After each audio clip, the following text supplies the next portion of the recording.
Hi everyone, this is Niladri Majumdar and welcome back to my channel. তো আজকে এই ভিডিওতে আমি শেয়ার করবো কীভাবে আমি এই সুন্দর শরৎকালের দৃশ্যটা আঁকলাম অ্যাক্রিলিক কালার দিয়ে। তো ভিডিওতে আমি স্টেপ বাই স্টেপ সম্পূর্ণ পেইন্টিং প্রসেসটা শেয়ার করব। তাই কথা না বাড়িয়ে চলেন ভিডিওটা শুরু করি। পেইন্টিংটি করার শুরুতে আমি এই ওয়াশি টেপকে কাগজের চারিদিকে লাগিয়ে দিচ্ছি, যাতে রং বর্ডারগুলোতে ছড়িয়ে না যায়। টেপটাকে ভালোভাবে আটানোর পরে এখন আমি পেন্সিল দিয়ে আউটলাইন করছি।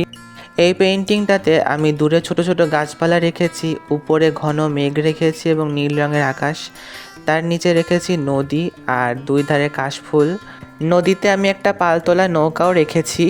দৃশ্যটাকে এমনভাবে রেখেছি যেন দেখে মনে হয় আমাদের খুব চেনা পরিচিত একটা দৃশ্য। আকাশের রঙের জন্য আমি এখানে ব্যবহার করছি কোবাল্ট ব্লু। এইখানে আমি মেঘের জায়গাগুলোকে ছেড়ে ছেড়ে রং করছি। আমরা সবাই জানি শরৎকালের আকাশটা অনেক সুন্দর হয়, মেঘগুলো পেঁজা তুলোর মতো হয়। তো সেই জিনিসটা আমি এখানে পেইন্টিংয়ে রাখছি। আমি মেঘগুলোকে কালার করার জন্য পিওর হোয়াইট ব্যবহার করছি, আর মেঘের শ্যাডো পার্টের জন্য আমি কিছুটা কোবাল্ট ব্লু ব্যবহার করছি। একটা জিনিস আমি বলতে ভুলেই গিয়েছি, আমি এখানে পেইন্টিংটা জিবলি স্টাইলে করছি, তাই আমি এখানে কালারগুলোকে ব্রাইট রাখছি।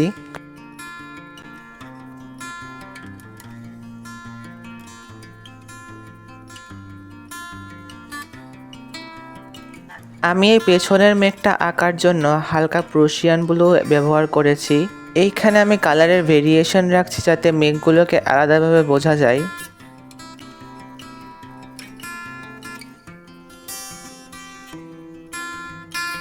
মেঘের বেস কালার কমপ্লিট করার পরে এর উপরে আমি ডিটেল করছি। মেঘের ডিটেল করার জন্য আমি এখানে হোয়াইট কালার ব্যবহার করছি।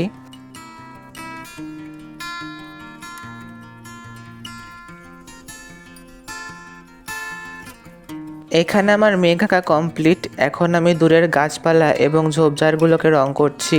যেহেতু দূরের গাছপালা এবং ঝোপঝাড়গুলো ঘন হয়, সেই ঘন ভাবটাকে বোঝানোর জন্য আমি এখানে প্রুশিয়ান ব্লু আর তার সাথে কিছুটা ব্ল্যাক কালার ইউজ করছি। এইখানে আমি ছোট ছোট তাল গাছও দিচ্ছি। এই তাল গাছগুলো আঁকার পরে এই পুরো ব্যাপারটাই চেঞ্জ হয়ে গিয়েছিল, মানে একদম পুরো গ্রাম বাংলার দৃশ্যর একটা ভাইব চলে এসেছিল। এখন আমি কাশফুলের ঝোপঝাড়গুলো রং করা শুরু করে দিয়েছি। এইখানে আমি বেস কালার হিসেবে ব্যবহার করছি স্যাপ গ্রিন। একটা জিনিস লক্ষ্য করলাম, দূরের ঝোপঝাড়গুলোকে রং করার পরে কেমন একটা ডাল লাগছিল, তাই সেগুলোর উপরে হালকা সবুজ কালার দিয়ে হাইলাইট করে দিচ্ছিলাম। এইখানে আমি ঝোপঝাড়গুলোকে লেয়ারিংয়ের মাধ্যমে করছি। লেয়ারিং করা বলতে আমি এখানে ডার্ক থেকে লাইটে যাওয়ার ব্যাপারটাকে বোঝাচ্ছি। মানে প্রথমে প্রুশিয়ান ব্লু আর ব্ল্যাক দিয়ে ঘাস আঁকছি, সেটা শুকানোর পরে স্যাপ গ্রিন দিয়ে ঘাস আঁকছি। তারপরে সেই লেয়ারটা শুকানোর পরে আমি লাইট গ্রিন আর তার সাথে ইয়েলো মিক্স করে ঘাস আঁকছি। সবগুলো লেয়ার শুকিয়ে যাওয়ার পরে আমি কাশফুল আঁকছি। যারা কাশফুলের মাঠ দেখেছে তারাই জানে যে কাশফুলের মাঠের একদম দূরের তাকালে শুধুমাত্র সাদা সাদা রেখায় দেখা যায়। এইটা নিয়ে একটা প্রবাদও আছে যে দূর থেকে কাশফুল ঘন দেখা যায়। এখন আমি নদীটাকে কালার করছি। নদীর কালারে আমি বেস কালার হিসেবে ব্যবহার করছি কোবাল্ট ব্লু আর তার সাথে কিছুটা প্রুশিয়ান ব্লু।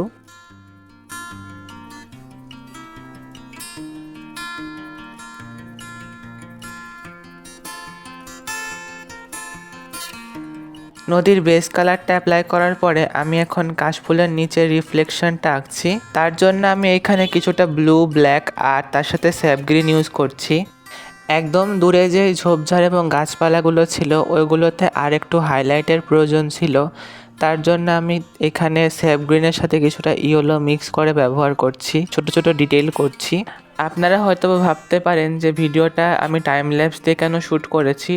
তার কারণটা হচ্ছে আমি এখানে যখন আঁকছিলাম তখন আমার আঁকতে প্রায় 3-4 ঘন্টা মতো সময় লেগেছিল, সেই জন্য আমি টাইম ল্যাপস দিয়ে শ্যুট করেছি। নদীর বেস কালারটা শুকিয়ে যাওয়ার পরে এর উপরে আমি এখন ঢেউগুলোকে আঁকছি। এখানে ঢেউ আঁকার জন্য আমি প্রুশিয়ান ব্লু ইউজ করছি আর তার সাথে কিছুটা হোয়াইট ইউজ করছি।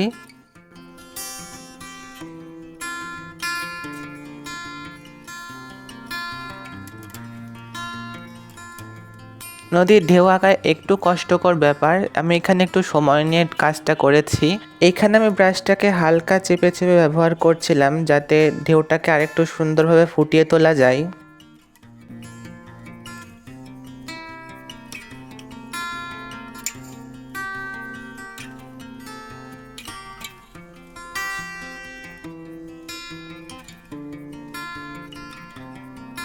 এইখানে নদীর সামনের ঢেউগুলোকে বড় বড় আর দূরের ঢেউগুলোকে ছোট ছোট রাখতে হবে। এখানে আমি ছোট ছোট ঢেউ আঁকার জন্য লাইনার ব্রাশ ইউজ করেছি।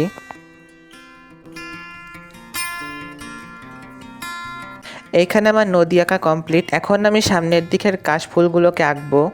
কাশফুলের পাতা আঁকার জন্য আমি ওই সেম রঙগুলোই ব্যবহার করছি, মানে স্যাপ গ্রিন, ব্ল্যাক, তারপরে ইয়েলো আর লাইট গ্রিন, কিছুটা ভিডিয়ান গ্রিনও ব্যবহার করেছিলাম। এই কালারটা বেশ স্যাচুরেটেড।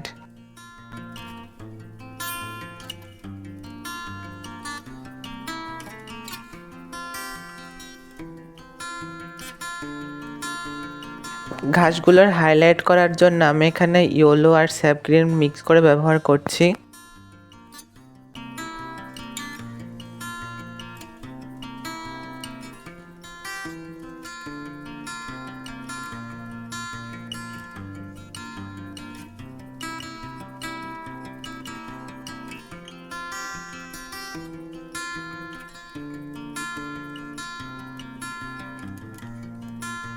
এই ঘাসগুলোকে আঁকা হয়ে যাওয়ার পরে আমি এখন কাশফুলগুলোকে আঁকছি। কাশফুলগুলোকে আঁকার জন্য আমি শুধুমাত্র হোয়াইট কালারই ব্যবহার করছি, আর কাশফুলের যে একটা নরম তুলোর মতো টেক্সচার হয় সেটাকে ফুটিয়ে তোলার চেষ্টা করছি।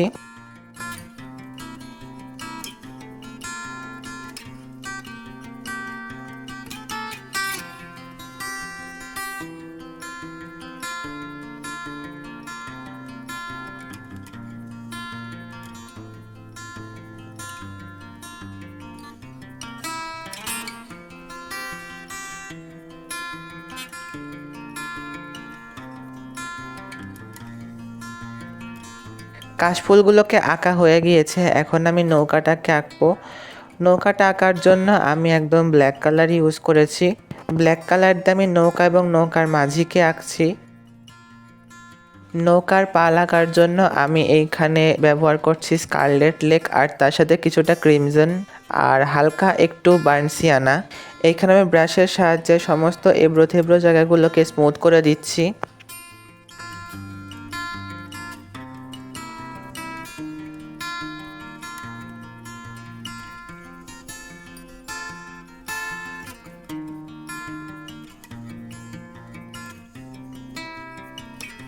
তো এখানে নৌকা আঁকা হয়ে গিয়েছে আমার। এখন আমি নৌকার রিফ্লেকশন আঁকছি।